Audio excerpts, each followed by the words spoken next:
Hello everyone, welcome to पवन वाग academy. I am Ankita और आज के क्लास में हम लोग देखेंगे आपका नेक्स्ट वाला part, chapter number 14, basics of organic chemistry standard 11 का। तो आपको पता ही होगा, एज यू ऑल नो, कि ये वाला जो चैप्टर है ये बहुत बड़ा चैप्टर है और इसमें बहुत सारे ऑर्गेनिक केमिस्ट्री के बेसिक्स है। तो ऑफकोर्स सीधी सीधी बात है भाई कि ऑब्वियस है कि इतना बड़ा अगर चैप्टर है तो उसमें ऑर्गेनिक केमिस्ट्री के बेसिक्स तो सारे कवर होंगे। बहुत सारे जो भी इंपॉर्टेंट टॉपिक्स हैं रिलेटेड टू ऑर्गेनिक केमिस्ट्री वो सब इसी पार्ट में कवर होते हैं, इसी चैप्टर में कवर होते हैं। तो अगर आप लोग 12th स्टैंडर्ड का भी ऑर्गेनिक केमिस्ट्री डायरेक्टली पढ़ेंगे ना तो वो आपको उतना बेस्ट वे में समझ में नहीं आएगा जब तक कि आप 11th स्टैंडर्ड का ये वाला ऑर्गेनिक केमिस्ट्री के सारे पार्ट्स नहीं देखेंगे।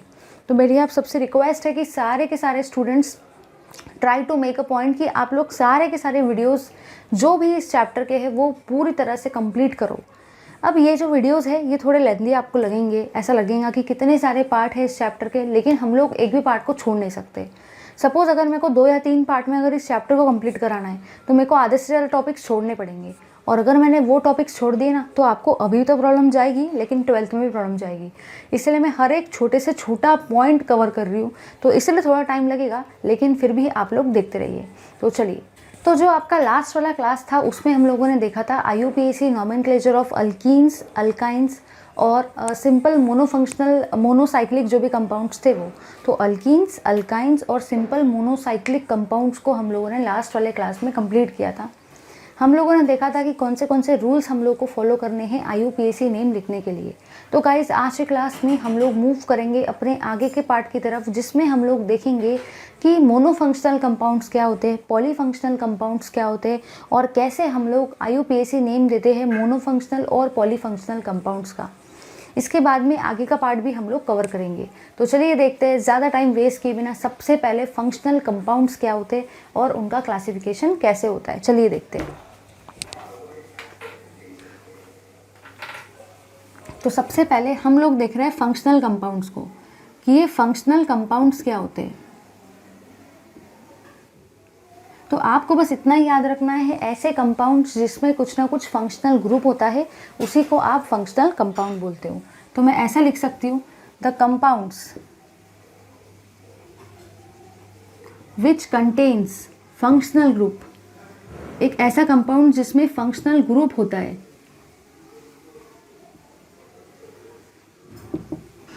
are called as functional compounds।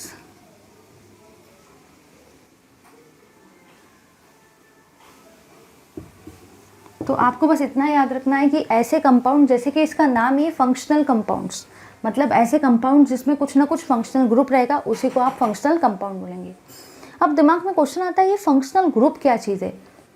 बस भाई आपको इतना ही याद रखना है, जैसे कि आप लोगों ने देखा है साइनाइड, है ना, जैसे कि देखा है नाइट्रो, फिर उसके बाद में देखा है methyl group, methoxy group, acid, aldehyde, ketone, Easter, anhydride, ये सब क्या है, ये सब आपके फंक्शनल ग्रुप तो है। OH मतलब अल्कोहल, ठीक है, ये सारी चीज़ें आपके फंक्शनल ग्रुप ही तो है भाई। अब कुछ लोग सोचेंगे ये फंक्शनल ग्रुप तो मैं पहली बार पढ़ रहा हूँ, आपको टेंशन लेने का ज़रूरत नहीं है। इसी चैप्टर के स्टार्टिंग वाले पार्ट से मैंने आपको एक बहुत बड़ा चार्ट लिखा के दिया था, उसमें बताया था कि कौन सा फंक्शनल ग्रुप कौन से ग्रुप को रिप्रेजेंट करता है और उनका नेम क्या रहता है। वो सब हम लोगों ने एक बहुत बेस्ट वे में चार्ट को देखा था। फिलहाल आपको इतना ही याद रखना है कि फंक्शनल ग्रुप मतलब जितने मैंने अभी बताया ना, aldehyde, ketone, Easter, acid, cyanide, nitrile, ये सब आपके फंक्शनल ग्रुप ही है। और जो कंपाउंड्स में फंक्शनल ग्रुप होते हैं आप उन्हीं को क्या बोलते हो, फंक्शनल कंपाउंड्स, क्योंकि नाम ही फंक्शनल कंपाउंड, मतलब ऐसे कंपाउंड जिसमें फंक्शनल ग्रुप है वो आपके फंक्शनल कंपाउंड रहेंगे। अब जो भी आपके फंक्शनल कंपाउंड होते हैं ना, इसी फंक्शनल कंपाउंड के टोटल 2 टाइप्स होते हैं। पहला टाइप होता है आपका मोनोफंक्शनल कंपाउंड। फंक्शनल कंपाउंड के 2 टाइप होते हैं, पहला होता है आपका मोनोफंक्शनल कंपाउंड और दूसरा रहता है आपका पॉलीफंक्शनल कंपाउंड्स। सेकेंड रहता है भाई आपका पॉलीफंक्शनल कंपाउंड। चलो अब हम लोग डिस्कस करते हैं कि मोनोफंक्शनल कंपाउंड क्या होते हैं और आपके पॉलीफंक्शनल कंपाउंड क्या होते हैं। तो जैसे कि इसका नाम ही है मोनोफंक्शनल, है ना, जैसे कि अगर आप लोग ध्यान से देखते तो उसका नाम ही है मोनोफंक्शनल कंपाउंड। कंपाउंड जिसमें फंक्शनल ग्रुप होता है उसको फंक्शनल कंपाउंड बोलते हैं, बट नाम क्या है, मोनो। मोनो का मतलब क्या होता है भाई, एक। मोनो का मतलब एक होता है, मतलब ऐसे फंक्शनल कंपाउंड जिनमें सिर्फ और सिर्फ एक ही फंक्शनल ग्रुप होता है, आप उन्हीं को क्या बोलेंगे? Mono functional compound. तो मैं यहाँ पे लिखूंगी the compound which contains only one functional group, the compound which contains only one functional group are called as monofunctional compounds.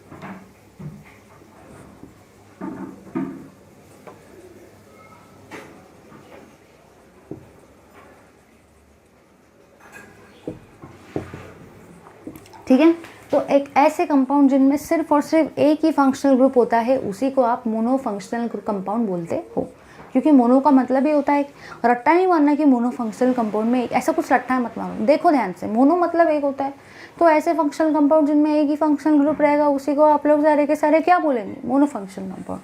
अब जरा इधर देखो, इसका नाम ही है भाई पॉली फंक्शनल कंपाउंड। पॉली नाम ही है, पॉली का मतलब क्या होता है?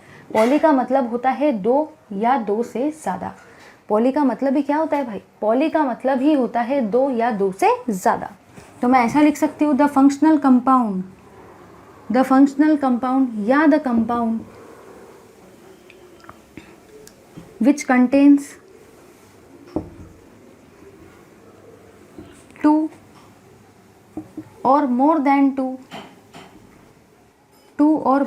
To functional group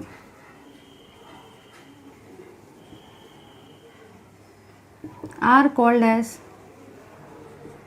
polyfunctional compound.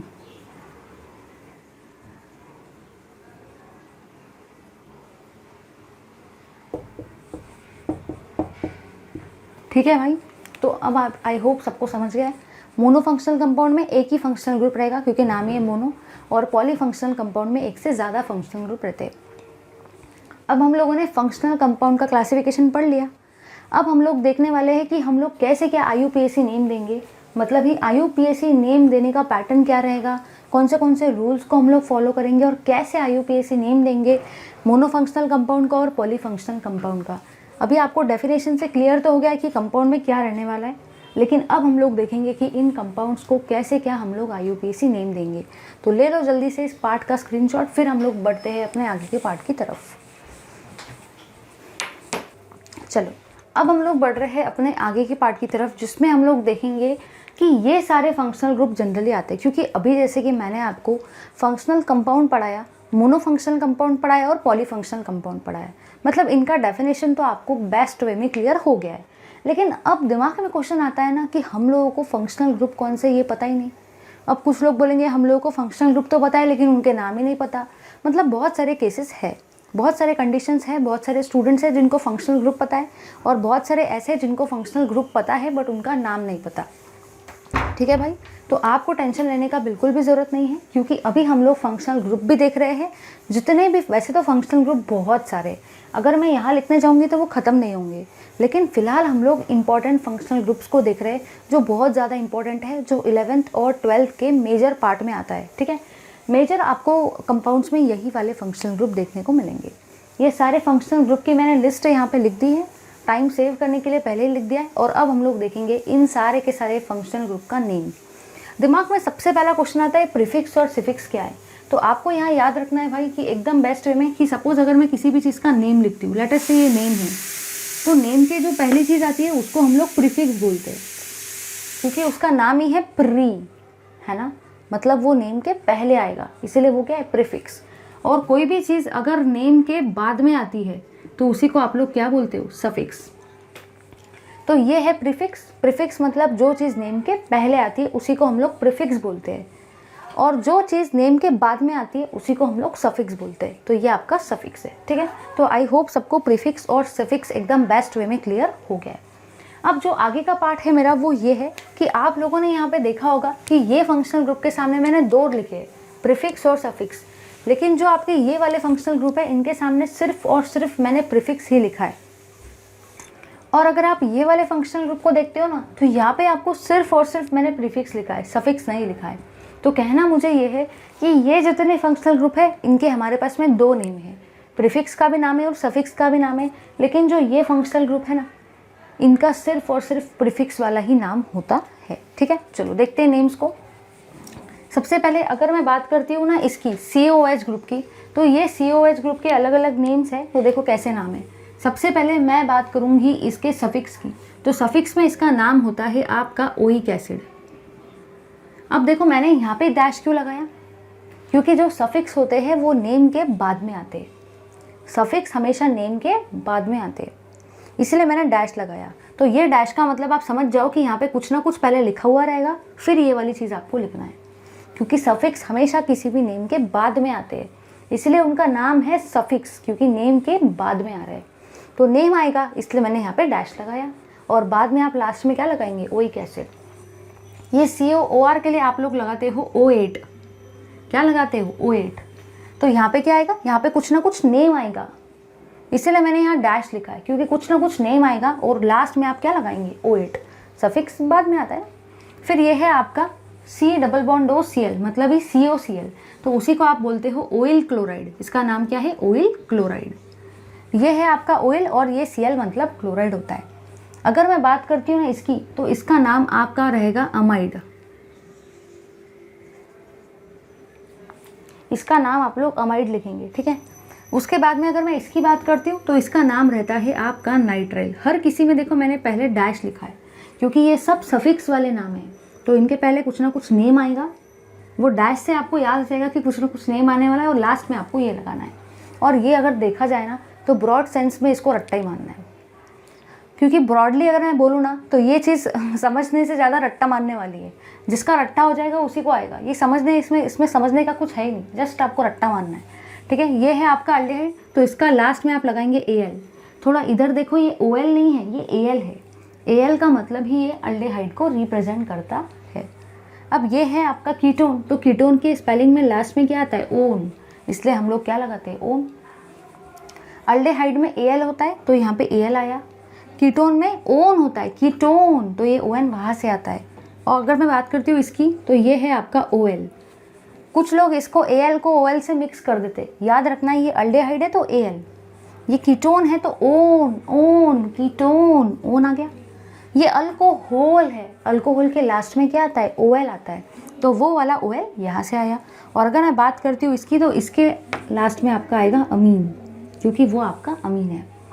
अब आपको ये अमीन को ये अमाइड से कंफ्यूज नहीं होना है। यहाँ पे सिर्फ NH2 है तो इसका नाम अमीन है, और यहाँ पे N दिख रहा है आपको। जब C+O NH2 आता है तो आपको यहाँ अमाइड ड दिख रहा है, क्योंकि यहाँ पे D है। याद रखना है, अगर N आता है तो वो NH2 है सिर्फ, और अगर D आता है तो वो C+O NH2 या CONH2 होता है। चलो अब हम लोग इसके प्रीफिक्स वाले नाम देखते हैं, मतलब ही ये नाम के बाद में आपका कुछ ना कुछ आएगा।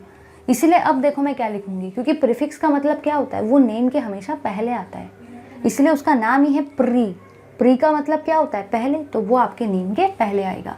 देखो इसका जो नाम रहेगा आपका वो रहेगा कार्बोक्सी। इसका नाम रहता है कार्बोक्सी। अब मैंने बाद में डैश क्यों लगाया, क्योंकि इसके बाद में कुछ ना कुछ नेम आने वाला है, क्योंकि ये प्रीफिक्स है ना, नेम के पहले आता है, इसलिए नाम है प्रीफिक्स। तो इसके बाद में कुछ ना कुछ जो आएगा उसके लिए मैंने डैश रिप्रेजेंट किया। आपको डैश देख के ही समझ जाना है, अगर डैश पहले तो पहले नेम आएगा फिर ये आएगा, अगर डैश बाद में तो पहले ये आएगा फिर नेम आएगा। इसका नाम जो आपका रहता है ना, इसका नाम रहता है आपका अल्कोक्सी कीटोन या अल्कोक्सी, एक सेकेंड, अल्कोक्सी कार्बोनिल। इसका नाम अल्कोक्सी कार्बोनिल है। इसका नाम होता है क्लोरोकार्बोनिल।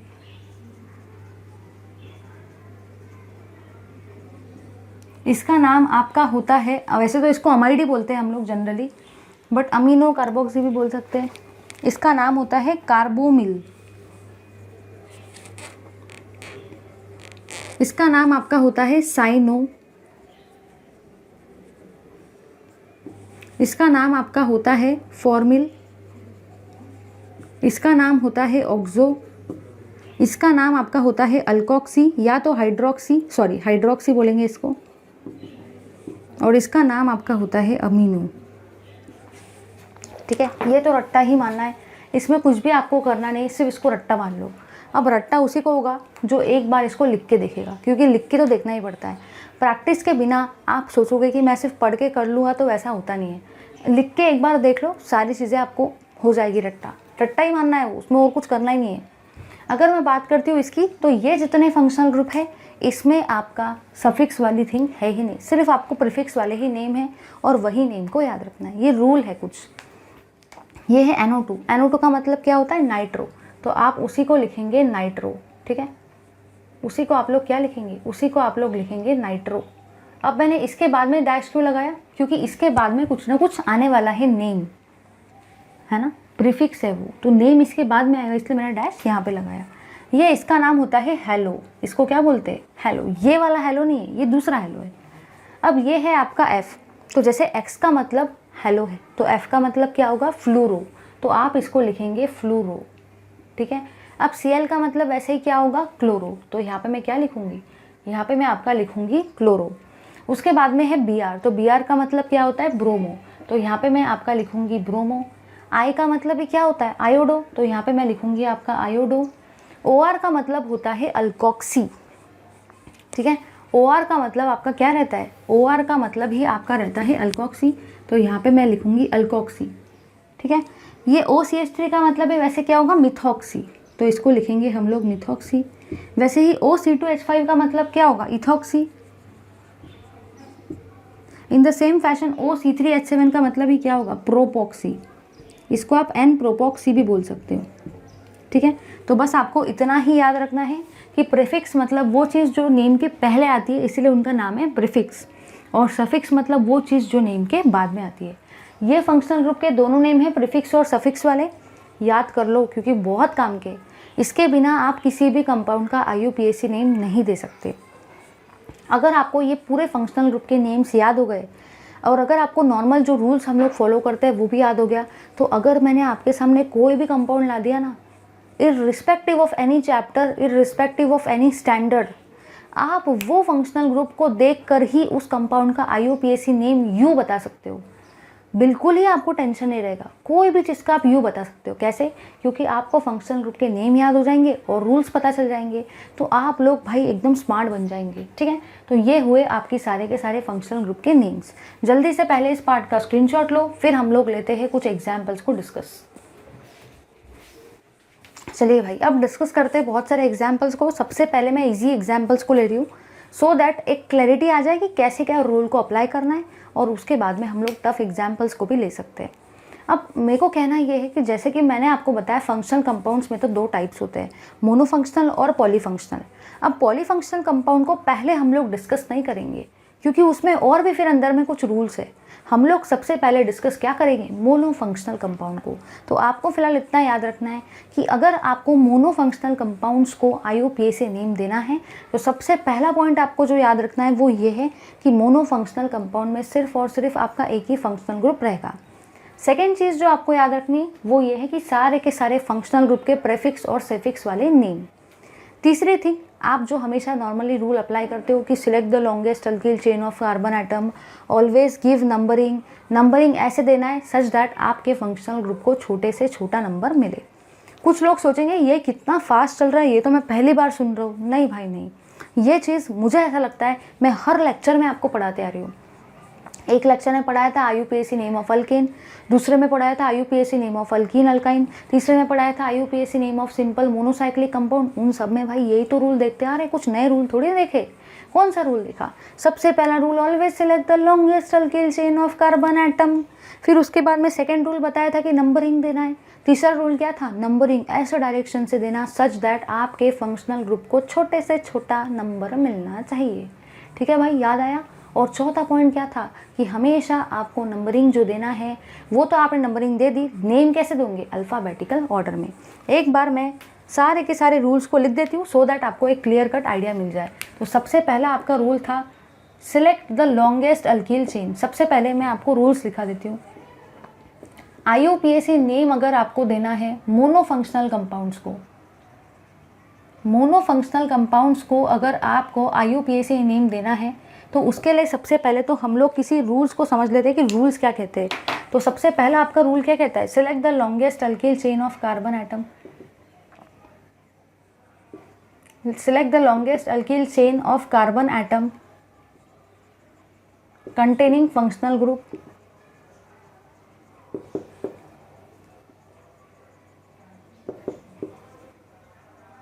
आपको longest alkyl chain of carbon atom को सिलेक्ट करना है जिसमें आपका फंक्शनल ग्रुप रहेगा, ठीक है। सेकेंड पॉइंट, फंक्शनल ग्रुप मतलब क्या, ये सारे आपके फंक्शनल ग्रुप ही है, ठीक है। तो आप लंबी सी अल्किल चेन को सिलेक्ट करेंगे जिसमें फंक्शनल ग्रुप रहेगा। फिर उसके बाद में आपको नंबरिंग तो इस टाइप से देना है, such that give the numbering, numbering तो आपको देना है भाई, give the numbering such that functional group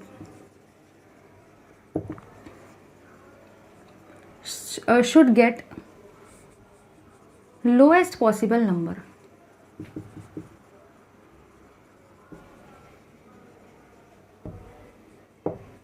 तो आपको जो नंबरिंग देना है वो ऐसे डायरेक्शन से देना है, क्योंकि नंबरिंग तो हम लोग दो साइड से देते हैं, लेफ्ट हैंड साइड और राइट हैंड साइड। नंबरिंग उस साइड से देना है जिस साइड से आपके फंक्शनल ग्रुप को छोटे से छोटा नंबर मिलना चाहिए। ये भी पॉइंट बार बार डिस्कस कर चुके हैं, मुझे लगता है ये पॉइंट मैं 4th या 5th टाइम डिस्कस करवा रही हूँ। उसके बाद में थर्ड पॉइंट क्या था, always right the substituents in alphabetical order. Substituents को हमेशा आपको अल्फ़ाबेटिकल ऑर्डर में ही लिखना है। Always right the substituents in the alphabetical order. अब अल्फ़ाबेटिकल ऑर्डर क्या होता है, मतलब ही आपको ABCD के फैशन में ही लिखना है। तो ये हुए आपके IUPAC नेम फॉर मोनोफंक्शनल कंपाउंड्स, ठीक है। तो सबसे पहले लॉन्गेस्ट अल्किल चेन को सिलेक्ट करेंगे जिसमें आपका फंक्शनल ग्रुप रहेगा। सेकेंड पॉइंट, नंबरिंग देंगे, एक लेफ्ट हैंड साइड से एक राइट हैंड साइड से, लेकिन नंबरिंग ऐसे देना है सच दैट आपके फंक्शनल ग्रुप को या आपके कोई भी अटैच ग्रुप को छोटे से छोटा नंबर मिलना चाहिए। थर्ड पॉइंट, जब आप सब्स्टिट्यूएंट का नेम लिखोगे जैसे कि इथिल, मिथिल, तो आपको याद रखना है कि आपको ABCD के फॉर्म में ही लिखना है। जो पहले आएगा, जैसे कि मुझे इथिल और मिथिल लिखना है, तो इथिल में E फॉर ईयर पहले आता है, M फॉर मंकी बाद में आता है। तो पहले मैं इथिल लिखूंगी, बाद में ही मैं मिथिल लिखूंगी। तो अल्फ़ाबेटिकल ऑर्डर में लिखना है। ये आपके कुछ रूल है मोनोफंक्शनल कंपाउंड के लिए, क्योंकि अभी हम लोग सारे के सारे एग्जाम्पल्स जो भी डिस्कस करेंगे वो भी मोनोफंक्शनल कंपाउंड के ही रहेंगे, ठीक है भाई। जल्दी से इस पार्ट का स्क्रीनशॉट लो, बढ़ते हैं एग्जाम्पल्स की तरफ। तो अभी हम लोगों ने सारे के सारे फंक्शनल ग्रुप के नेम्स तो देख लिए। अब हम लोग करेंगे बहुत सारे एग्जाम्पल्स को डिस्कस, जो कि रहेगा आपके मोनोफंक्शनल कंपाउंड के एग्जाम्पल्स। तो चलिए देखते हैं भाई मोनोफंक्शनल कंपाउंड के एग्जाम्पल्स को एक बार जल्दी से। सबसे पहला एग्जाम्पल जो मैं आपका ले रही हूँ वो है ये वाला, CH, थोड़ा नीचे लेते हैं, CH3 CH2 OH। ध्यान से देखना, ध्यान से, बहुत मज़ा आएगा आपको करने में।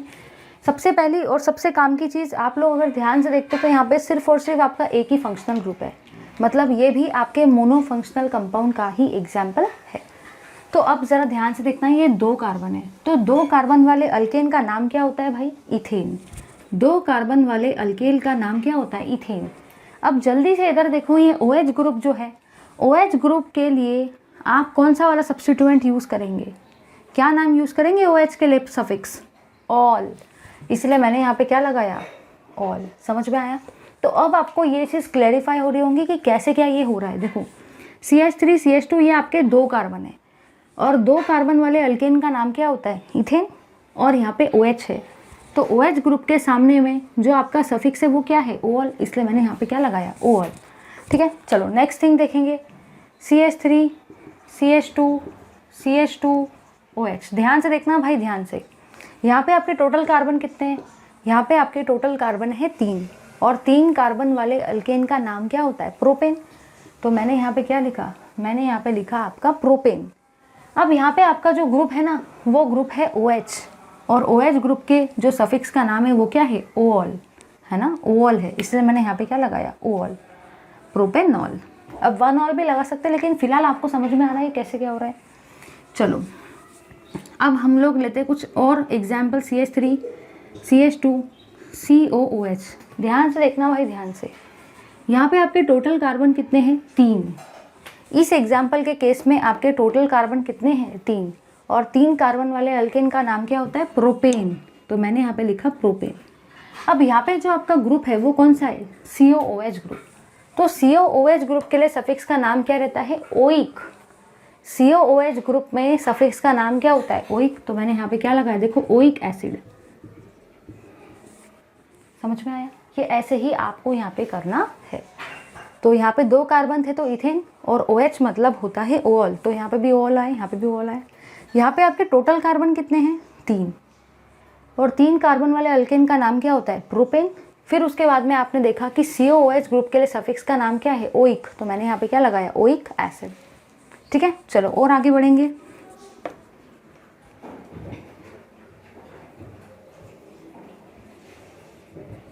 पहले एकदम इजी एग्जांपल्स को भी कंसिडर करेंगे। ध्यान से देखना, ध्यान से। यहाँ पे आपके टोटल कार्बन कितने हैं? 4, और 4 कार्बन वाले अल्केन का नाम क्या होता है? ब्यूटेन। 4 कार्बन वाले अल्केन का नाम आपका रहता है भाई ब्यूटेन। ठीक है, यहाँ पे आपको दिख रहा है COOH ग्रुप, और जो भी आपका COOH ग्रुप रहता है उसका सफिक्स का नाम क्या है? Oic acid. तो यहाँ पे मैं क्या लगाऊंगी? ओइक एसिड, मतलब ये आपका क्या बनेगा? Butanoic acid. आई होप आपको ये सब पॉइंट एकदम बेस्ट वे में क्लियर हो रहे हैं। तो सबसे पहले आप कार्बन का नंबर काउंट करेंगे और जो भी उस अल्केन का नाम है वो वहाँ पे लिखेंगे। फिर आपको फंक्शनल ग्रुप देखना है। अगर OH है तो यहाँ पे ओल है, अगर COOH है तो यहाँ पे ओइक एसिड है तो ओइक एसिड। जल्दी से इन पार्ट का स्क्रीनशॉट ले लो। चलिए भाई, अब हम लोग बढ़ते हैं आगे के एग्जाम्पल्स की तरफ। अब आगे का एग्जाम्पल देखो मैं क्या ले रही हूँ, ध्यान से देखना, एकदम ध्यान से।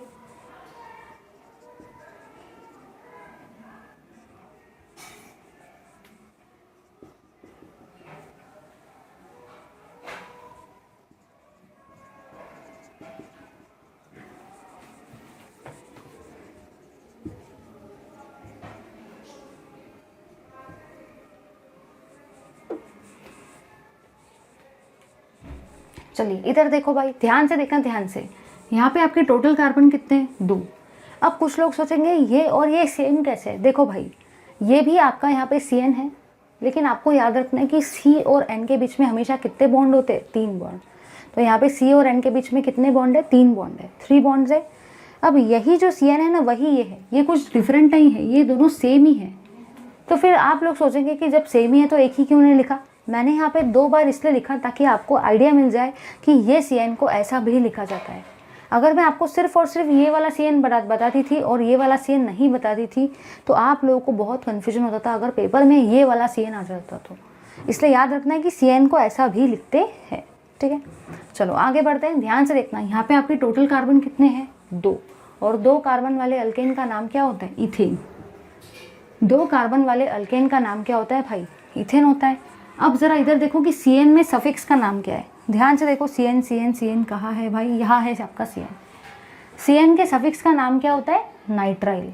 तो याद रखना है, यहाँ पे आपके कार्बन 2 हैं इसलिए मैंने यहाँ पे इथेन लिखा। यहाँ पे जो फंक्शनल ग्रुप है वो है CN, और CN के सफिक्स का नाम क्या है? नाइट्राइल। तो यहाँ पे इसका नाम क्या हो जाएगा? Ethane nitrile. ठीक है, इथेन नाइट्राइल। ठीक है, अब इधर आ जाओ।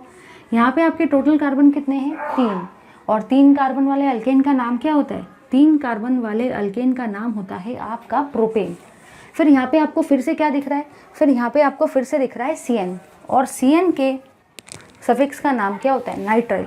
तो ये रहेगा आपका प्रोपेन नाइट्राइल। तो अभी आपको समझ में आ रहा होगा कि कैसे क्या एक्चुअली सारे नेम्स आते हैं। ये कोई रट्टा मारने की ज़रूरत नहीं है, सिर्फ एक बार आप इसको रट्टा मार लो। अगर नेम्स रट्टा मार लिए ना तो कंपाउंड मैंने आपके सामने कितना भी हार्ड से हार्ड लाया तो आप उसका नेमिंग तो ऐसे ही दे सकते हो भाई, चुटकियों में।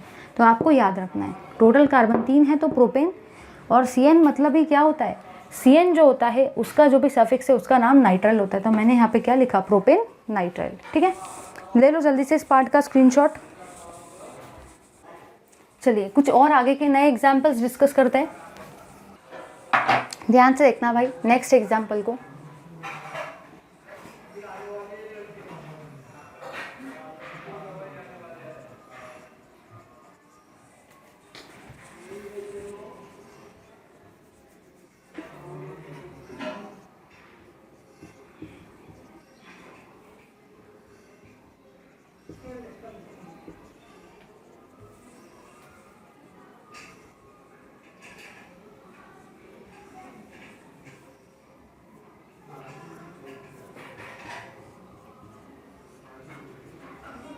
चलिए करते हैं हम लोग सारे के सारे ये वाले एग्जाम्पल्स को डिस्कस।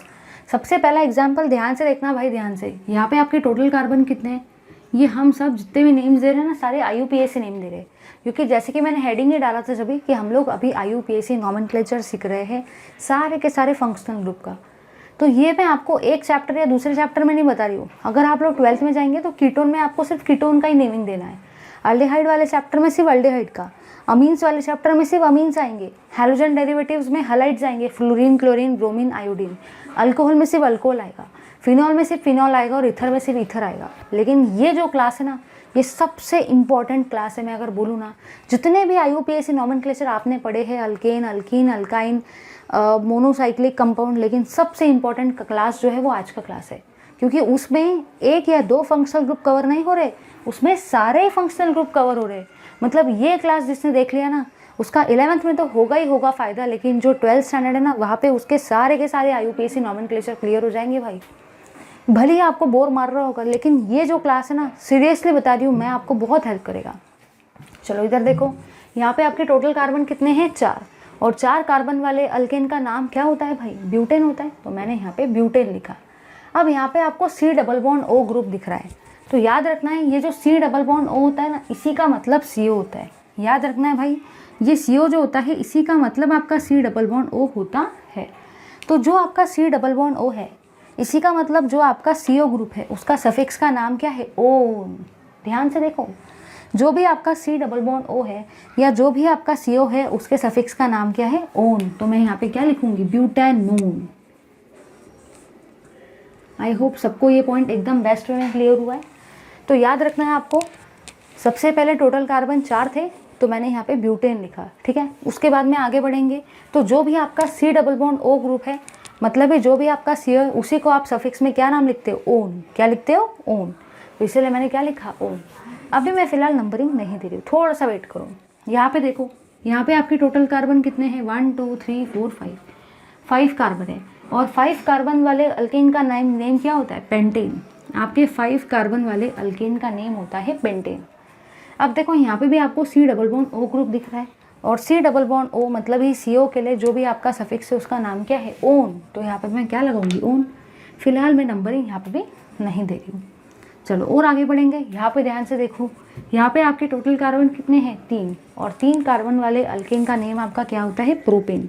तो मैंने यहाँ पे लिखा प्रोपेन। यहाँ पे भी आपको वैसे ही C डबल बॉन्ड O दिख रहा है, और उसका नाम क्या होता है? ओन। तो इसलिए मैंने यहाँ पे भी क्या लगाया? ओन। चलो अब हम लोग देंगे नंबरिंग। तो नंबरिंग देखो कैसे देंगे, ध्यान से देखना है। ये है आपका 1, ये है आपका 2, ये है 3, ये है 4।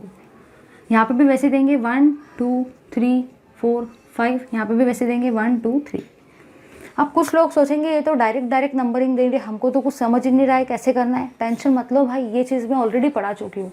देखो, लास्ट वाले क्लास में हम लोगों ने बहुत बार डिस्कस किया था लेफ्ट हैंड साइड से नंबरिंग और राइट हैंड साइड से नंबरिंग, बस वही वाला तो पार्ट है, कुछ नया थोड़ी है भाई। तो मैंने आपको जैसे कि लास्ट वाले क्लास में बताया था कि आप दोनों साइड से नंबरिंग करेंगे, लेफ्ट हैंड साइड से भी और राइट हैंड साइड से भी।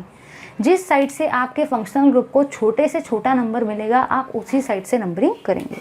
तो एक बार देखो, ये नंबरिंग मैंने जो की है, ये की है लेफ्ट हैंड साइड से, और अब मैं आपके लिए स्पेसिफिकली राइट हैंड साइड से भी नंबरिंग, चलो फिर से एक बार कर देती हूँ। 1 2 3 4, ठीक है। यहाँ पे भी वैसे ही करते हैं, ये लेफ्ट हैंड साइड से हुई, और चलो अब हम लोग नंबरिंग करेंगे राइट हैंड साइड से।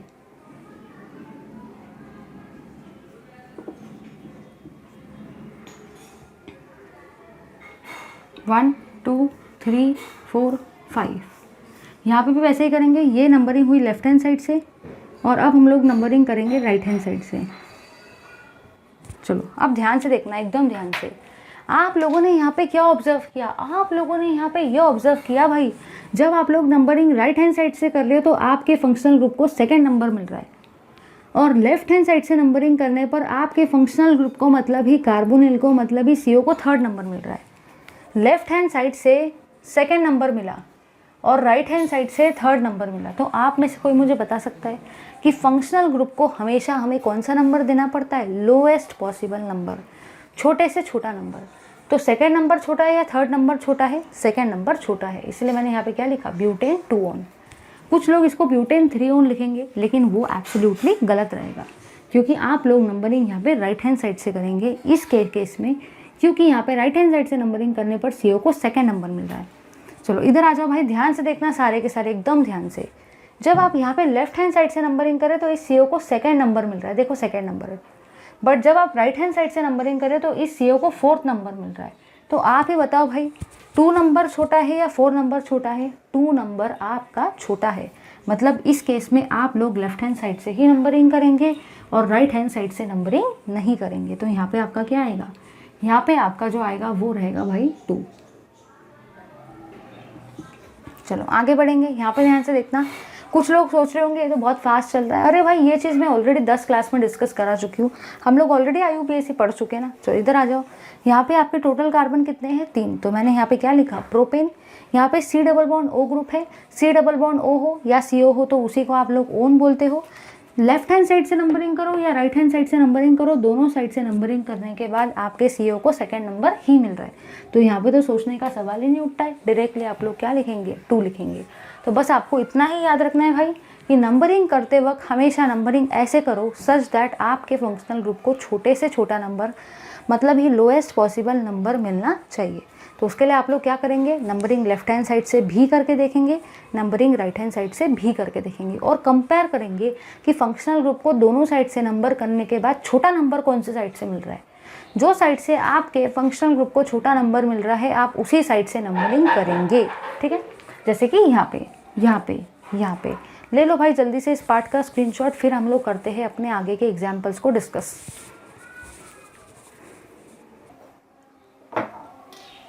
चलिए भाई, जो आपका आगे का एग्जाम्पल है जो मैं ले रही हूँ वो देखो कौन सा एग्जाम्पल है।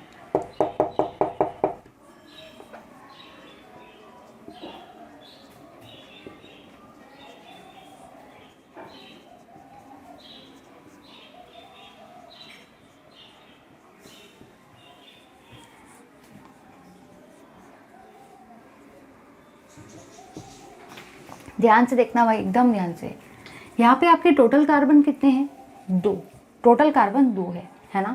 टोटल कार्बन कितने हैं भाई? 2। और 2 कार्बन वाले अल्केन का नेम क्या होता है? इथेन। तो 2 कार्बन वाले अल्केन का नेम क्या होता है? इथेन। ध्यान से देखना भाई, ध्यान से। यहाँ पे आपका जो फंक्शनल ग्रुप है वो कौन सा है? नाइट्रो है। तो यहाँ पे आप लोगों ने ये ऑब्जर्व किया कि यहाँ पे आपके टोटल 2 कार्बन है और 2 कार्बन वाले अल्केन का नेम क्या होता है? इथेन होता है। साथ ही साथ आपने यहाँ ये भी ऑब्जर्व किया कि आपका जो फंक्शनल ग्रुप है वो कौन सा है? NO2 फंक्शनल ग्रुप है। तो ध्यान से देखना भाई, NO2 कहाँ है? हाँ मिल गया NO2। NO2 का प्रीफिक्स का नेम क्या है? नाइट्रो। क्या हमारे पास NO2 के सफिक्स का नेम है? नहीं, हमारे पास सिर्फ और सिर्फ NO2 के प्रीफिक्स का ही नेम है, क्योंकि ये जो फंक्शनल ग्रुप इस साइड में है ना, सेकेंड वाले कॉलम में, इनका कोई सफिक्स का नेम होता ही नहीं है। इनका सिर्फ और सिर्फ आपका प्रीफिक्स का ही नेम होता है। तो यहाँ पे आपके टोटल कार्बन है 2, इसलिए मैंने क्या लिखा? इथेन, क्योंकि 2 कार्बन वाले अल्केन का नेम ही आपका इथेन होता है। फिर जब मैंने आगे का पार्ट डिस्कस किया तो उसमें मैंने यहाँ ये देखा कि जो भी आपका नाइट्रो ग्रुप होता है, मतलब जो भी आपका NO2 होता है उसका नेम क्या होता है? नाइट्रो। इसलिए मैंने यहाँ पे नाइट्रो लगाया। फिर भी दिमाग में क्वेश्चन आता है कि मैम आपने जो नाइट्रो है ये इधर साइड में क्यों नहीं लगाया? आपने ये जो नाइट्रो है ये स्टार्टिंग में ही क्यों लगाया और आपने ये नाइट्रो को इधर क्यों नहीं लगाया? उसका रीज़न ये है भाई कि नाइट्रो के बाद में डैश है, मतलब पहले आपका नाइट्रो आएगा और फिर बाद में जो भी उसका पेरेंट अल्केन नेम का है वो आप लिख सकते हो। तो अब आपको प्रीफिक्स और सफिक्स के झंझटों में नहीं पढ़ना है, आपको बस इतना ही याद रखना है, झंझटों में नहीं पढ़ना है, आपको बस इतना ही याद रखना है कि जहाँ पे आपको डैश दिख रहा है ना आप समझ जाओ। अगर डैश बाद में है तो अल्केन का नेम बाद में आएगा, अगर डैश पहले है तो अल्केन का नेम पहले आएगा। ठीक है, तो डैश मतलब समझ जाओ अल्केन का नेम, अगर पहले रहेगा तो अल्केन का नेम पहले आएगा बाद में ये आएगा, और अगर डैश बाद में है तो अल्केन का नेम बाद में आएगा पहले ये आएगा। ठीक है, यहाँ पे आपके टोटल कार्बन 2 थे और 2 कार्बन वाले अल्केन का नेम इथेन होता है तो मैंने इथेन लिखा। NO2 का मतलब ही आपका नाइट्रो होता है। फिर इधर आ जाएंगे, यहाँ पे आपके टोटल कार्बन कितने हैं? 3, और 3 कार्बन वाले अल्केन का नेम क्या होता है? प्रोपेन। 3 कार्बन वाले अल्केन का नेम आपका प्रोपेन होता है। ठीक है, ये आपका जो ग्रुप है ये है NO2 और NO2 ग्रुप का नाम क्या होता है? नाइट्रो। तो मैं यहाँ पे क्या लिखूँगी? मैं यहाँ पे लिखूँगी नाइट्रो प्रोपेन। नीचे आ जाएंगे भाई, ध्यान से देखना, ध्यान से। यहाँ पे आपके टोटल कार्बन कितने हैं? 2, और 2 कार्बन वाले अल्केन का नेम ही क्या होता है? इथेन होता है। 2 कार्बन वाले अल्केन का नेम आपका इथेन होता है। साथ ही साथ आपने यहाँ पे Cl देखा, इसको कार्बन मत समझना, ये Cl है। Cl का मतलब क्लोरीन होता है, ठीक है भाई। तो 2 कार्बन है तो इथेन।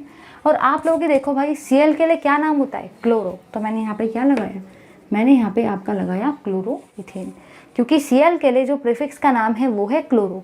तो पहले क्लोरो आया, अब क्लोरो के बाद में डैश है, मतलब यहाँ पे कुछ ना कुछ बाद में नेम आएगा, ठीक है। तो जल्दी से ले लो इस पार्ट का स्क्रीनशॉट।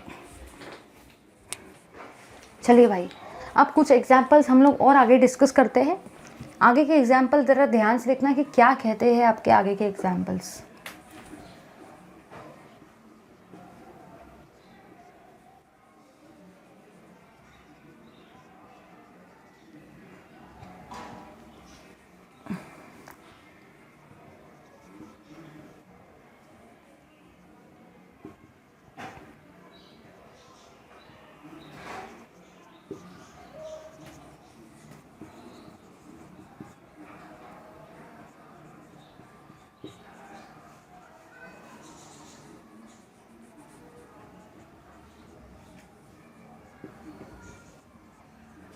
चलिए भाई, और आगे के एग्जाम्पल्स को हम लोग करते हैं डिस्कस। ध्यान से देखना, ध्यान से। आप लोगों ने यहाँ पे ये ऑब्जर्व किया कि यहाँ पे टोटल कार्बन कितने हैं भाई, 3 कार्बन। ध्यान से देखो, ध्यान से। यहाँ पे आपके टोटल कार्बन कितने हैं, 3। और 3 कार्बन वाले अल्केन का नेम क्या होता है भाई, प्रोपेन होता है। आपके 3 कार्बन वाले जो अल्केन का नेम होता है ना, वो क्या होता है, वो प्रोपेन होता है। तो मैंने यहाँ पे प्रोपेन लिख दिया। अब मुझे नंबरिंग करना है। ध्यान से देखना भाई, मैं कैसे नंबरिंग कर रही हूँ। सबसे पहले मैं नंबरिंग करूँगी लेफ्ट हैंड साइड से, तो ये हुआ 1, ये हुआ 2, ये हुआ 3। और फिर मैं नंबरिंग करूँगी राइट हैंड साइड से, तो ये हुआ आपका 1, ये हुआ आपका 2, ये हुआ आपका 3। सबसे पहली चीज़ जो आपको करना है वो ये है कि यहाँ पे आपके टोटल 3 कार्बन है, और 3 कार्बन वाले अल्केन का नेम क्या होता है, प्रोपेन। तो मैंने उसको प्रोपेन लिख दिया। फिर आप लोगों ने यहाँ पे ये देखा भाई कि ये जो है आपके सेकेंड नंबर पे क्लोरीन आ रहा है, सेकेंड नंबर पे आपका क्लोरीन आ रहा है, ठीक है। ध्यान से देखना, लेफ्ट हैंड साइड से नंबरिंग करो या राइट हैंड साइड से नंबरिंग करो। इस एग्जाम्पल के केस में आपका जो क्लोरीन है वो सेकेंड नंबर पे ही आ रहा है, मतलब जाहिर सी बात है कि आपको क्लोरीन को सेकेंड नंबर ही देना है। तो मैं यहाँ पे लिखूंगी 2। फिर ध्यान से देखो भाई, जो क्लोरीन होता है उसके लिए क्या नेम यूज़ करना है आपको, क्लोरो। इसीलिए मैंने यहाँ पे क्या लिखा, 2 क्लोरोप्रोपेन। क्या लिखेंगे भाई, 2 क्लोरोप्रोपेन। तो टोटल 3 कार्बन है तो प्रोपेन आया। लेफ्ट हैंड साइड से या राइट हैंड साइड से नंबरिंग करो। इस एग्जाम्पल में आपका जो क्लोरीन है वो सेकंड नंबर पे ही आ रहा है, तो मैंने 2 क्लोरो लिखा, क्योंकि क्लोरीन का मतलब ही क्या होता है, क्लोरो। इधर आ जाओ, यहाँ पे आपके टोटल कार्बन कितने हैं, 4। और अगर टोटल कार्बन 4 आते हैं तो उसके अल्केन का नेम क्या रहेगा, ब्यूटेन। अगर आपके टोटल कार्बन 4 आते हैं तो 4 कार्बन वाले अल्केन का आपका जो नेम रहता है वो रहता है ब्यूटेन। तो मैंने यहाँ पे क्या लिखा, ब्यूटेन। अब ज़रा और ध्यान से देखो कि यहाँ पे आपका Br आ रहा है, और Br का मतलब ही क्या होता है, ब्रोमो। इसीलिए मैंने यहाँ पे क्या लगाया, इसीलिए मैंने यहाँ पे लगाया ब्रोमो। अगर Cl है तो क्लोरो, ठीक है। अगर Br है तो ब्रोमो। और आगे बढ़ेंगे। अब मुझे क्या करना है, नंबरिंग। सबसे पहले मैं नंबरिंग करूँगी लेफ्ट हैंड साइड से 1 2 3 4, और फिर हम लोग नंबरिंग करेंगे यहाँ पे राइट हैंड साइड से 1 2 3 4। तो आप लोगों ने यहाँ पे ये ऑब्जर्व किया भाई कि अगर मैं इस एग्जाम्पल के केस में लेफ्ट हैंड साइड से नंबरिंग करती हूँ तो मुझे 3 नंबर मिलता है, बट वही राइट हैंड साइड से मुझे 2 नंबर मिलता है। तो आप लोग ही मुझे बताओ भाई कि हमें फंक्शनल ग्रुप को हमेशा छोटे से छोटा नंबर, मतलब ही लोएस्ट पॉसिबल नंबर मिलना चाहिए। ऐसे साइड से आप नंबरिंग करोगे।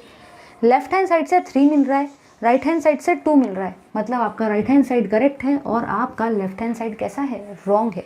तो आप लोग क्या लिखेंगे, आप लोग लिखेंगे 2 ब्रोमो ब्यूटेन। नीचे आ जाएंगे भाई, यहाँ पे आपके टोटल कार्बन कितने हैं, 4। और 4 कार्बन वाले अल्केन का नेम ही क्या होता है भाई, ब्यूटेन। टोटल कार्बन 4 है। इस लॉन्गेस्ट चेन में आपके टोटल कार्बन 4 है, इसलिए मैंने यहाँ ब्यूटेन लिखा। कुछ लोग ये कार्बन को भी काउंट कर लेते हैं, लेकिन आपको भूलना नहीं है कि आप ये कार्बन को काउंट नहीं कर सकते, क्योंकि इसके पहले ऑक्सीजन आ गया है। कुछ लोगों को अगर मैंने पूछा तो वो बराबर बताते कि यहाँ पे टोटल 4 कार्बन है, लेकिन कुछ लोग इसके 5 कार्बन भी बताते हैं। याद रखना है, ये कार्बन डायरेक्टली कार्बन से नहीं जुड़ा है, वो ऑक्सीजन से जुड़ा है, तो आप उसको काउंट नहीं कर सकते। तो यहाँ पे आपके टोटल कार्बन 4 है, तो मैंने ब्यूटेन लिखा।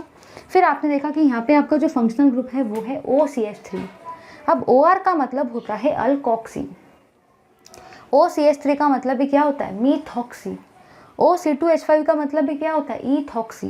तो यहाँ पे आपका जो ग्रुप है वो है OCH3, मतलब इसका नाम क्या रहेगा, मिथॉक्सी। तो मैं यहाँ पे क्या लिखूँगी, मैं यहाँ पे आपका नाम लिखूँगी मिथॉक्सी। लिखा भाई मिथॉक्सी। अब मुझे देने का है नंबरिंग। नंबरिंग देंगे, सबसे पहले नंबरिंग देंगे हम लोग लेफ्ट हैंड साइड से 1 2 3 4। फिर हम लोग नंबरिंग देंगे आपके राइट हैंड साइड से 1 2 3 4। आपको याद रखना है भाई कि जब आप लेफ्ट हैंड साइड से नंबरिंग करते हो तो आपके अटैच ग्रुप को, मतलब ही आपके फंक्शनल ग्रुप को 3rd नंबर मिल रहा है। और वही अगर आप लोग राइट हैंड साइड से इस एग्जाम्पल के अंदर में नंबरिंग करते हो तो आपने यहाँ ये ऑब्जर्व किया कि जो भी आपका फंक्शनल ग्रुप है या जो भी आपका अटैच ग्रुप है उसको 2nd नंबर मिल रहा है। तो जैसे कि मैंने बताया कि हमेशा नंबरिंग ऐसे करना है सच दैट आपके फंक्शनल ग्रुप को, मतलब ही अटैच ग्रुप को लोएस्ट पॉसिबल नंबर मिलना चाहिए। तो राइट हैंड साइड से 3 मिल रहा है, लेफ्ट हैंड साइड से 2 मिल रहा है, तो आपका राइट हैंड साइड करेक्ट है और लेफ्ट हैंड साइड से आप लोग नंबरिंग नहीं करेंगे। तो इस एग्जाम्पल में इसका नाम क्या रहेगा, 2-मिथॉक्सी ब्यूटेन। टोटल कार्बन 4 तो ब्यूटेन। OCH3 का मतलब है मिथॉक्सी होता है तो मिथॉक्सी। दोनों साइड से नंबरिंग करके देखो, गलती से 3 मत लिखो अपने मन से। लेफ्ट से 3 आ रहा है जो कि बड़ा हो गया, राइट से 2 आ रहा है जो कि छोटा है, इसलिए हम राइट से ही नंबरिंग कर रहे हैं। तो ये थे आपके सारे के सारे मोनो फंक्शनल कंपाउंड के IUPAC नेम का डिस्कशन, जिसमें मैंने 1 2 3 नहीं बहुत सारे फंक्शन ग्रुप्स को लगा कर आपको फटाफट नेम्स बताए। मुझे पता है थोड़ा सा फास्ट हुआ है, लेकिन मुझे जैसे कि बहुत सारे एग्जांपल्स कवर करने थे इसलिए मैंने थोड़े से अपने स्पीड को बढ़ा दिया। अब हम लोग आगे देखेंगे आपके पॉलीफंक्शनल कंपाउंड के एग्जांपल्स कि पॉलीफंक्शनल कंपाउंड के केस में आप लोग कैसे क्या देंगे IUPAC नेम्स। पहले उससे पहले जल्दी से ले लो इस पार्ट का स्क्रीनशॉट, फिर मूव करते हैं उस पार्ट की तरफ। चलिए भाई, अब हम लोग डिस्कस कर रहे हैं आपका IUPAC name of polyfunctional compounds. Monofunctional compounds को डिस्कस कर लिया, मतलब ही ऐसे कंपाउंड जिसमें आपका सिर्फ और सिर्फ एक ही फंक्शनल ग्रुप आता है। और अब हम लोग डिस्कस कर रहे हैं आपके पॉलीफंक्शनल कंपाउंड्स को, मतलब वैसे कंपाउंड जिनमें आपके 2 फंक्शनल ग्रुप आते हैं। तो चलिए डिस्कस करते हैं अभी हम लोग आपके IUPAC name of polyfunctional compound, मतलब ही आप लोग कैसे देंगे आपका IUPAC नेम जो पॉलीफंक्शनल कंपाउंड्स को। तो अब दिमाग में सबसे पहला क्वेश्चन जो आता है वो ये आता है कि पॉलीफंक्शनल कंपाउंड्स मतलब होता क्या है। तो जैसे कि मैंने आज के क्लास के स्टार्टिंग में ही आपको बताया था, पॉलीफंक्शनल कंपाउंड्स मतलब वो कंपाउंड जिनमें आपका सिर्फ और सिर्फ एक ही नहीं, एक या एक से ज़्यादा, मतलब ही 2 3 4 ऐसे बहुत सारे फंक्शनल ग्रुप आते हैं, तो उसी को आप लोग पॉलीफंक्शनल कंपाउंड बोलते हो। तो अभी हम लोग वो सारे कंपाउंड्स का IUPAC नेम कैसे देंगे उसको डिस्कस कर रहे हैं। लेकिन अब देखो क्वेश्चन क्या आता है, ध्यान से देखना, ध्यान से, एकदम ध्यान से देखो। दिमाग में जो क्वेश्चन आता है ना वो देखो कैसा आता है। मैं आपके सामने क्वेश्चन रखती हूँ तभी जाके आपको समझ में आएगा कि क्या इसमें डिफ़िकल्टी आती है।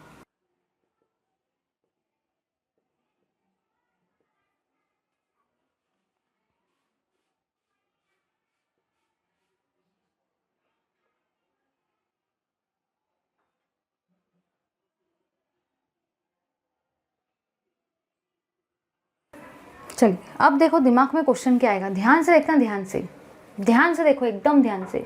सबसे पहला दिमाग में क्वेश्चन जो आता है वो ये आता है कि मैम ये पॉलीफंक्शनल कंपाउंड है, क्योंकि यहाँ पे आपके 2 फंक्शनल ग्रुप आ रहे हैं।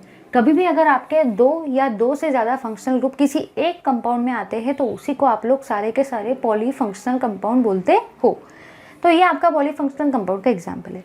अब यहाँ पे देखो आपने क्या ऑब्जर्व किया, दिमाग में क्वेश्चन आता है कि मुझे तो सबसे पहले लॉन्गेस्ट अल्किल चेन को सिलेक्ट करना पड़ता है। तो एक अल्किल चेन तो मेरी ये वाली है और सेकंड अल्किल चेन तो मेरी ये वाली है। भली भाई मुझे लॉन्गेस्ट अल्किल चेन को सिलेक्ट करना है, लेकिन अगर आप ध्यान से देखते हो तो मैं हमेशा क्या बोलती हूँ, select the longest alkyl chain containing functional group. मतलब आपको ऐसी लंबी सी अल्किल चेन को सिलेक्ट करना है जिसमें फंक्शनल ग्रुप आता हो। फिर दिमाग में क्वेश्चन आता है क्या बात कर रहे हैं मैम, ये भी तो फंक्शनल ग्रुप है और ये भी तो फंक्शनल ग्रुप है, मतलब इस कंपाउंड के अंदर में तो 2 फंक्शनल ग्रुप है। तो फिर अब तो हम लोग बड़े शॉक हो गए मैम, बड़े कंफ्यूज्ड है कि अभी हम लोग करें तो क्या करें। अगर मुझे लॉन्गेस्ट अल्किल चेन को सिलेक्ट करना है ना तो ये भी मेरा फंक्शनल ग्रुप है, ये भी तो मेरा फंक्शनल ग्रुप ही है ना, तो मैं ये चेन को सिलेक्ट करूँ या ये चेन को। फिलहाल आप लॉन्गेस्ट शॉर्टेस्ट छोड़ो, ये भी तो फंक्शनल ग्रुप है ना मैम, इसको भी तो इग्नोर नहीं कर सकते, और ये भी तो फंक्शनल ग्रुप है, इसको भी तो हम लोग इग्नोर नहीं कर सकते। तो हम लोग करें तो क्या करें, बड़ी मुसीबत में फंस गए। ये भी फंक्शनल ग्रुप, ये भी फंक्शनल ग्रुप, ये भी एक चेन है, ये भी एक चेन है, क्या करें, करे तो क्या करें। तो दिमाग में क्वेश्चन आता है ना कि ये फंक्शनल ग्रुप को कंसिडर करें या ये वाले फंक्शनल ग्रुप को कंसिडर करें अल्कील चेन के लॉन्गेस्ट वाले चेन में, है ना। एक और एग्जांपल देखो, ध्यान से देखना, ध्यान से।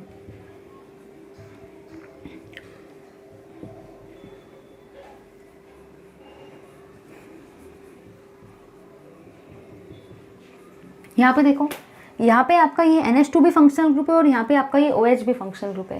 तो यहाँ पे भी आपको दो चेन देखने मिल रही है, एक चेन है ये वाली और एक चेन है ये वाली। मैं आपके सामने ये क्वेश्चन अगर नहीं रखूँगी तो आपको आगे का पार्ट समझ में ही नहीं आएगा, इंटरेस्ट ही मतलब क्रिएट नहीं होगा कि कैसे क्या करने का है। तो यहाँ पे जैसे कि आपकी दो चेन थी, दोनों में फंक्शनल ग्रुप था, है ना। तो दिमाग में क्वेश्चन आता है ना, सिलेक्ट किसको करें। रुको रुको, आंसर आएगा, थोड़ा सा रुको।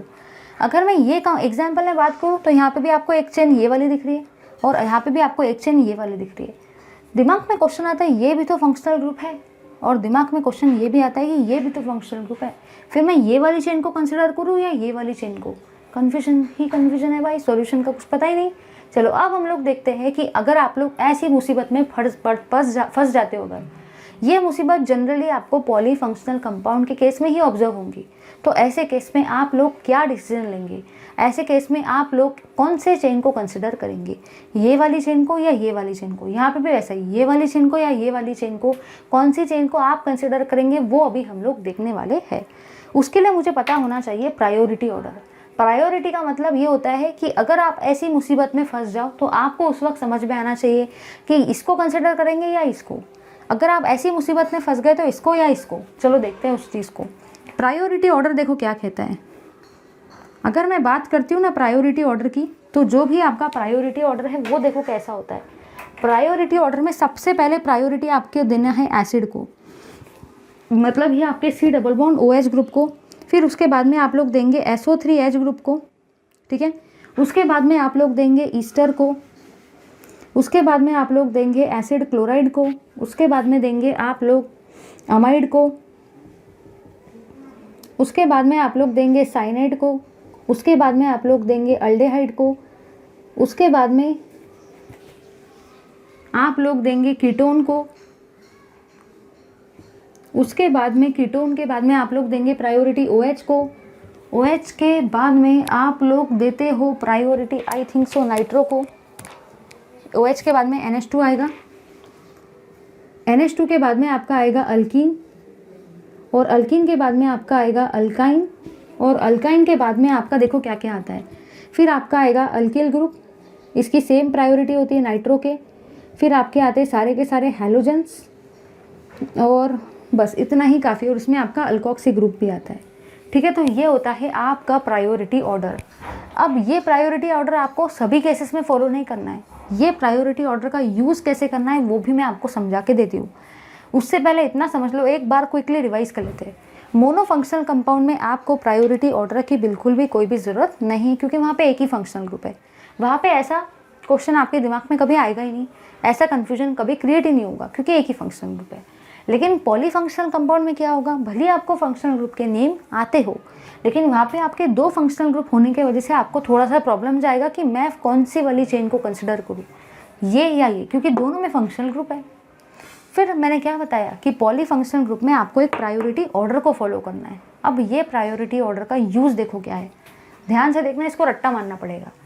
ध्यान से देखना, पहली चेन है ये वाली, ये आपकी है चेन नंबर 1 और ये है आपकी चेन नंबर 2, ठीक है। कन्फ्यूजन आपका ये है कि मैं चेन नंबर 1 को कंसिडर करूँ या मैं चेन नंबर 2 को कंसिडर करूँ। ध्यान से देखना, ध्यान से। चेन नंबर 1 में आपका फंक्शनल ग्रुप कौन सा है, COOH ग्रुप है, COOH ग्रुप। और चेन नंबर 2 में फंक्शनल ग्रुप कौन सा है, OH ग्रुप। ध्यान से देखो, COOH ग्रुप पहले आता है या OH ग्रुप पहले आता है, यह आपका OH है। COOH ये है और ये है आपका OH ग्रुप। कौन सा ग्रुप आपका पहले आ रहा है, आपका COOH ग्रुप पहले आ रहा है ना, और OH ग्रुप बाद में आ रहा है। पहले आपका प्रायोरिटी ऑर्डर में COOH ग्रुप आ रहा है, मतलब आप COOH वाले ग्रुप की ही पेरेंट चेन कंसिडर करेंगे और ये वाली पेरेंट चेन आप कंसिडर नहीं करेंगे। समझ में आया? क्योंकि कभी भी अगर पॉलीफंक्शनल हो या किसी भी टाइप के कंपाउंड हो तो सबसे पहले तो आपको IUPAC नेम देते आना चाहिए, और IUPAC के लिए लॉन्गेस्ट अल्किल चेन को सिलेक्ट करना पड़ता है जिसमें फंक्शनल ग्रुप होगा। तो आप ये वाले चेन को ही कंसिडर करेंगे एज अ फंक्शनल ग्रुप, ये वाली चेन को आप कंसिडर नहीं करेंगे जिसमें फंक्शनल ग्रुप है, क्योंकि ये चेन में आपका COOH ग्रुप है और COOH ग्रुप पहले आता है। जो आपका OH ग्रुप है ना, OH ग्रुप आपका बाद में आता है। COOH ग्रुप पहले आ रहा है, OH ग्रुप बाद में आ रहा है, इसलिए आप ये वाली चेन को कंसिडर नहीं करेंगे क्योंकि इसकी प्रायोरिटी लास्ट में है। COOH की प्रायोरिटी पहले आ रही है, इसलिए आप COOH वाली चेन को ही as a longest alkyl chain select करेंगे। अगर मैं बात करती हूँ इसके केस में, ध्यान से देखना, यहाँ पे आपकी दो चेन है। पहली चेन है ये वाली जिसमें आपका OH ग्रुप है और सेकंड चेन है आपकी ये वाली जिसमें NH2 ग्रुप है। तो ज़रा ध्यान से देखो कि प्रायोरिटी ऑर्डर में आपका OH ग्रुप पहले आता है या आपका NH2 ग्रुप पहले आता है। एक तरफ है OH ग्रुप, एक तरफ है NH2 ग्रुप। प्रायोरिटी ऑर्डर में आपका OH ग्रुप पहले आता है और आपका जो NH2 ग्रुप है वो बाद में आता है। पहले कौन सा ग्रुप आ रहा है? OH group. मतलब आप लोग OH ग्रुप वाली चेन को ही as a parent chain consider करेंगे और NH2 वाली चेन को पैरेंट चेन कंसिडर नहीं करेंगे। समझ में आया भाई? तो आपको ये प्रायोरिटी ऑर्डर पॉलीफंक्शनल कंपाउंड्स में बहुत ज़्यादा हेल्प करेगा, क्योंकि पॉलीफंक्शनल कंपाउंड्स में हमेशा कन्फ्यूजन होता है कि इसको पैरेंट चेन समझूं या इसको पैरेंट चेन। तो पैरेंट चेन आप उसी को समझेंगे जिसके केस में जो फंक्शनल ग्रुप है वो पहले आता हो। जैसे यहाँ पे OH और NH2 में OH पहले आता है, NH2 बाद में आता है, इसलिए आप OH वाली चेन को ही as a parent chain consider करेंगे और NH2 वाली चेन को आप लोग सारे के सारे पैरेंट चेन कंसिडर नहीं करेंगे। ठीक है, जल्दी से इस पार्ट का स्क्रीनशॉट ले लो। चलिए भाई, अब हम लोग कर रहे हैं लास्ट के दो एग्जाम्पल्स डिस्कस। एकदम तगड़े तरीके से इसको डिस्कस करेंगे, एकदम ध्यान से देखना। सबसे पहली और सबसे काम की चीज़ जो आप लोगों ने ये दोनों एग्जाम्पल में ऑब्जर्व की वो ये है, यहाँ पे आपका ये वाला ग्रुप है जो कि है COOH ग्रुप, ठीक है भाई, और यहाँ पे है आपका NH2 ग्रुप। दो फंक्शनल ग्रुप आ रहे हैं, मतलब ये आपके पॉलीफंक्शनल कंपाउंड का ही एग्जाम्पल है।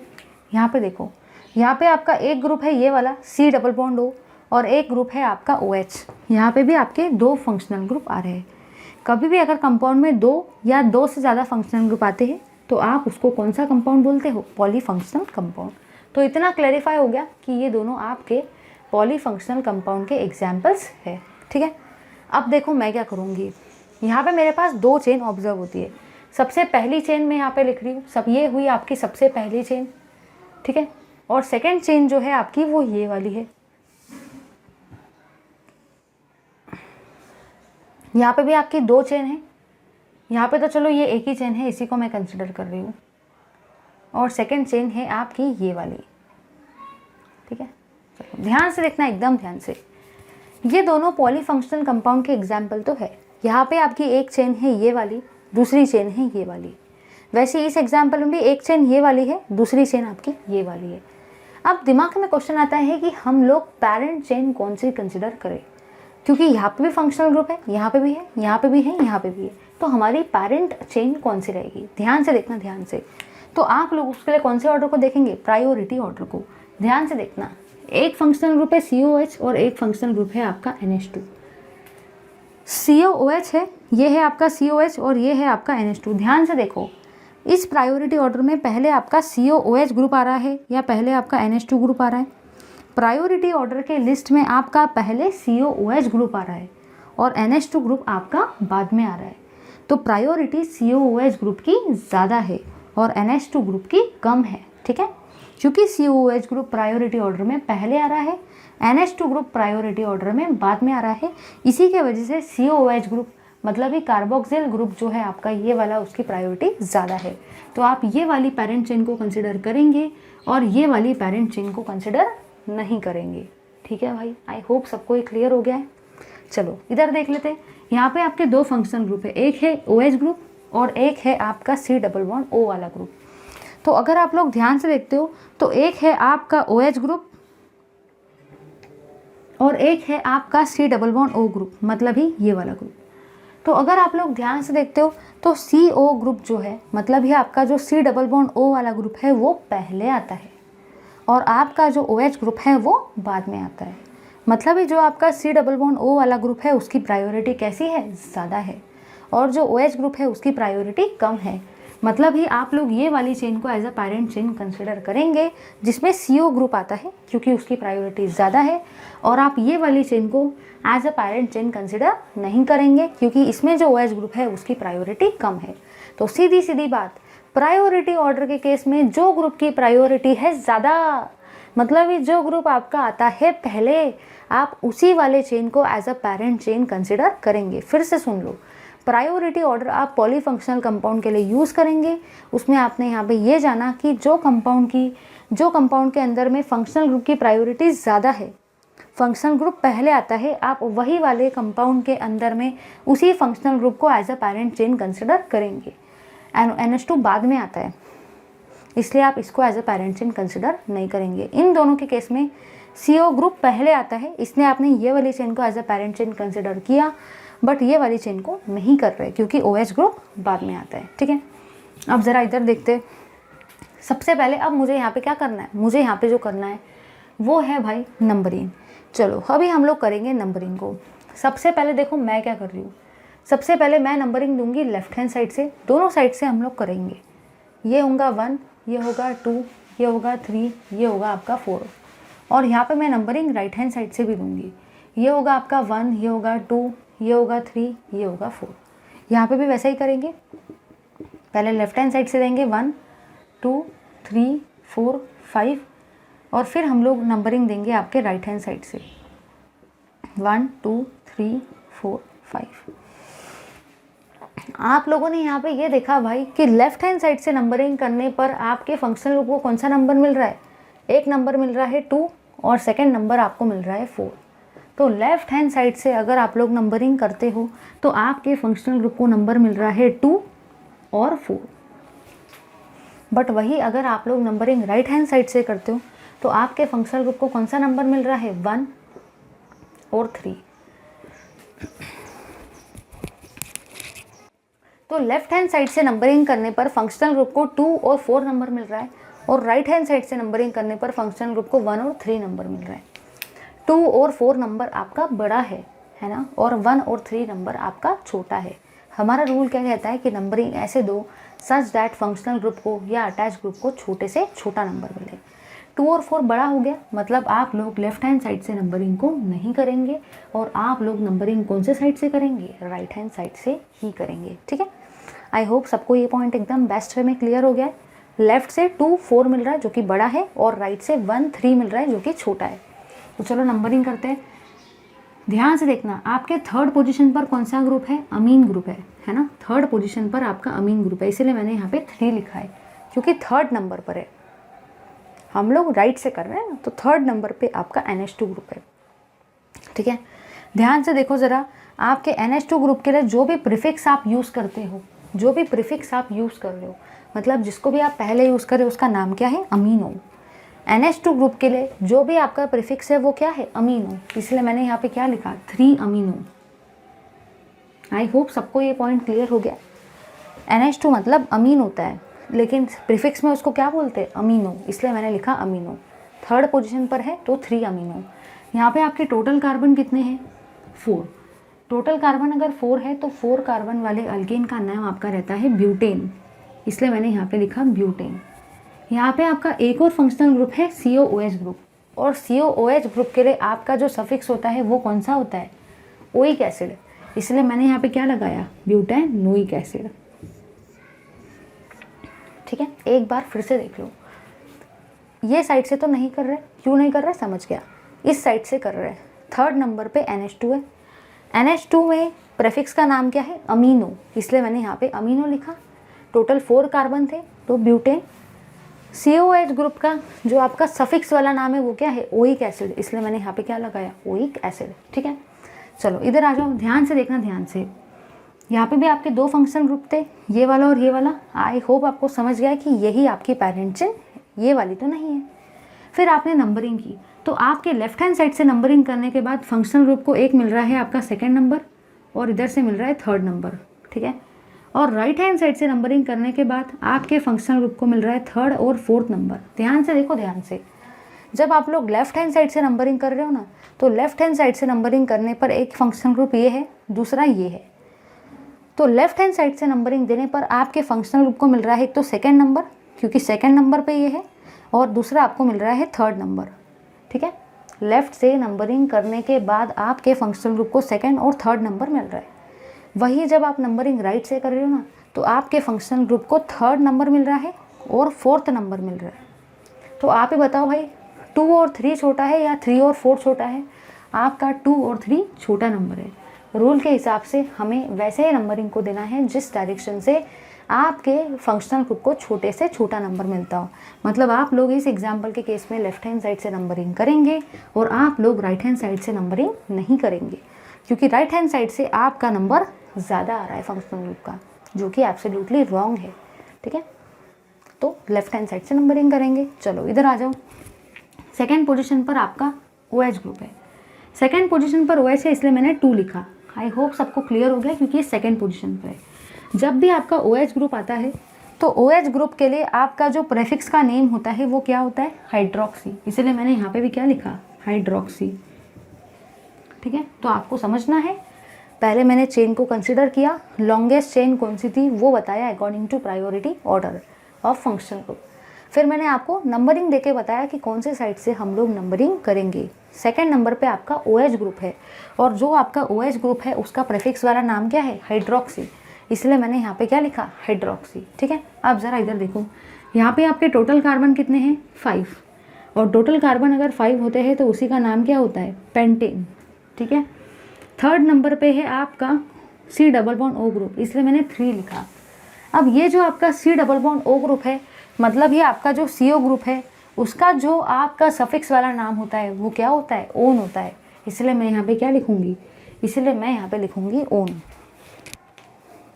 ठीक है भाई, तो बस इतना ही याद रखना है आपको कि सबसे पहले आप लॉन्गेस्ट अल्केल चेन को सिलेक्ट करेंगे। फंक्शनल ग्रुप दोनों में रहेंगे, बट प्रायोरिटी ऑर्डर के हिसाब से देखेंगे। जिस फंक्शनल ग्रुप की प्रायोरिटी पहले आती है, जो पहले आता है ऑर्डर में, उसको पैरेंट चेन सिलेक्ट करेंगे। सेकेंड पॉइंट, नंबरिंग दोनों साइड से देंगे, लेफ्ट और राइट से, लेकिन वही नंबरिंग करेक्ट रहेगी जिस साइड से आपके फंक्शनल ग्रुप को छोटे से छोटा नंबर मिलता हो। तीसरा पॉइंट, यह आपका OH है तो मैंने सेकेंड पोजिशन लिखा। OH का मतलब ही क्या है? हाइड्रोक्सी, तो मैंने हाइड्रोक्सी लिखा। टोटल कार्बन कितने थे? 5, तो पेंटेन। थर्ड नंबर पे आपका कीटोनिक ग्रुप है तो 3। C double bond O group के लिए आपका सफिक्स का नाम था ओन, इसलिए मैंने यहाँ पे क्या लगाया? Own. Thank you very much for watching this video.